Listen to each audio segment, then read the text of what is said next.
Hey there smartphone fans, welcome back for another episode of Phone Tech Talk, and today I'll be discussing the phone everybody's talking about, and it's the Oppo Find X.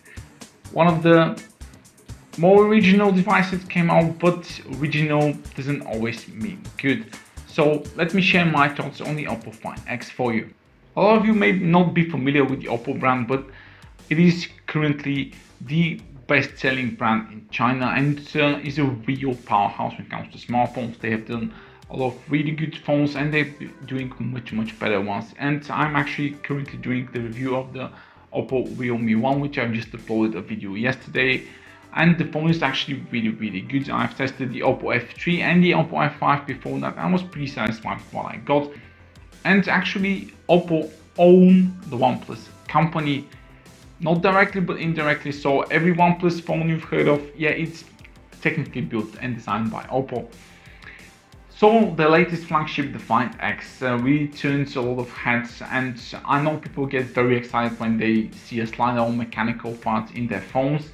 But as far as the phone goes, it looks beautiful. It's a very high spec configuration. It has the Snapdragon 845, has loads of RAM, like 8GB, has a huge 6.4 AMOLED display, and has like 256GB of onboard storage as a minimum.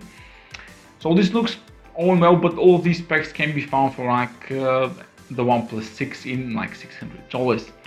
But the Oppo Realme One costs a staggering €1,000 starting price, and that is not the Lamborghini edition, which costs like €1,600, which is insane. So for the €1,000 phone, which is essentially going after iPhone X, is the mechanical thing really that important, and does it justify the price? Does it justify the price? No. Is it really that important? Again, no. In order for Oppo to build that mechanical part inside, they had to make a lot of sacrifices because they want to hide both the front and the back camera in that slider to achieve that all-screen visibility. They have actually impaired themselves technically. First of all, this design is not really good, and it will get water in, it will get dust in, so using this in like a rainy situation should probably be a no-go. And there's a lot of people that live in countries that which like rains every day on cue, so what's left for them not to use the Oppo Find X? Another really concern here is that every time you want to use either of the cameras, you have to open the mechanical slider. There is no fingerprint scanner on the phone, even no on the display fingerprint scanner.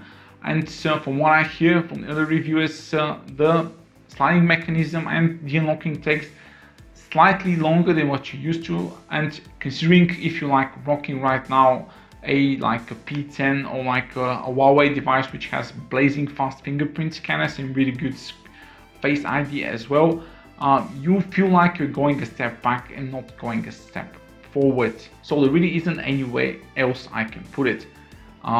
Compromising with the rear camera quality is a big no-go on €8,000 phone. Oppo Find X has two rear cameras, but in order to have those cameras in the slider, they have to use smaller sensors, so they cannot have a really large pixel size, and they're stuck with an f2.0 aperture.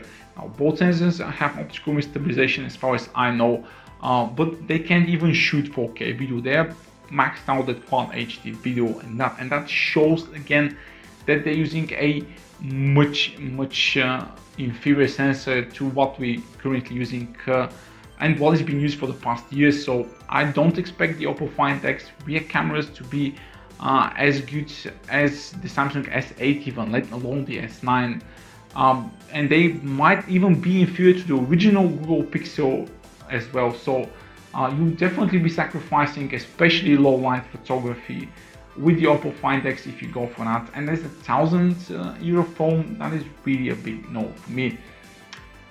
Last but not least, what I really don't like about the Oppo Find X is that Lamborghini Edition's Super VOC charge. So you'll be paying, yeah, it's a more beautiful phone, it's still a Lamborghini phone, I get it, but you'll be paying a 500-600 euro difference just to get a 35 minute 0 to 100 charge. Why didn't Oppo build that in the 1000 euro Find X? They certainly could, but then they're saying to the customer, oh no, pay 500 euros more for the faster charging. It's just not a good marketing thing. I as a customer would definitely not agree paying more just for that charge. If it had that 35 minutes fast charge, I would probably have like closed my eyes a little bit on the other things, but just not really what I want as a customer phone to give me. Oppo's main competitor in China, Vivo, actually introduced the Vivo Nex recently, which actually looks like a much better phone. It still has the mechanical slider, but it's just for the front camera, so if you don't use the front camera that often, you don't need to use it. It has an under-display fingerprint scanner, which is really cool, and still has practically the same screen to body ratio. It's lighter and has a larger battery. So if I was you right now and I really like the Oppo Find X, I would definitely not buy that and go for the Vivo Nex. And the Vivo Nex also has a Snapdragon 710 edition, which is like really affordable, around $650-700. So I don't really see a reason to pick the Oppo Find X over the Vivo Nex at all. If you ask me, just go buy a OnePlus 6. It's like $550 and it's super fast, and you definitely have better cameras than the Oppo Find X. So this has been Steven Fox. Thank you for watching my thoughts on the Oppo Find X in my latest Tech Talk episodes. You can check out my other Tech Talk episodes, my honest hands-on reviews on my channel. Give the video a thumbs up if you like it and subscribe to my channel for more awesome stuff like this.